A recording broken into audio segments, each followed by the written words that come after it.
G'day guys, Mike at Outback Kitters here. We spoke about this in a previous video about how awesome dual steering stabilizers are. Now we have our protection bracket. These are in stock and ready to go. So if you do want to grab one, go to the Outback Kitters website. So I'll quickly run you through the dual steering stabilizers, the BDS and Fox ones. They are amazing. They completely transform the front end driving, especially for big touring vehicles. If you've got boats and you've got canopies, it'll stop that wobbling and sway. And obviously when you are traveling in corrugated and dirt roads, it'll stop that steering wheel feedback that you get when you're ripping into wombat holes and ruts and whatnot.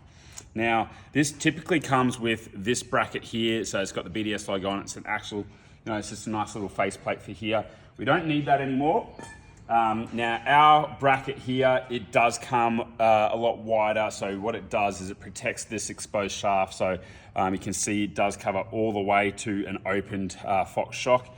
Now obviously this bracket does start to move depending on the angle of your steering wheel as well. Now a few people have struggled just to get or how to install this. So this plate does mount on top of the BDS plate here as well, as you can see. And obviously there's nothing through the bottom there except for our plate. Now, some people have struggled to get the Fox shock, just the bushing in through here. Some people have wanted to go and shave these down. There's a very easy way to do it. Utilize this nice gradient here on the BDS bracket. So as that slides up, you'll see how ever so easy that slides into there. And now we are in place.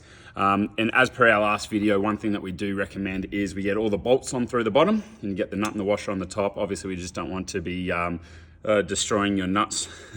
I'm never going to get over that saying. You don't want to ruin or damage these when hitting those tree stumps or those dirt roads. They're just going to get sandblasted, and if you ever do need to take it off, it'd be an absolute pain in the butt.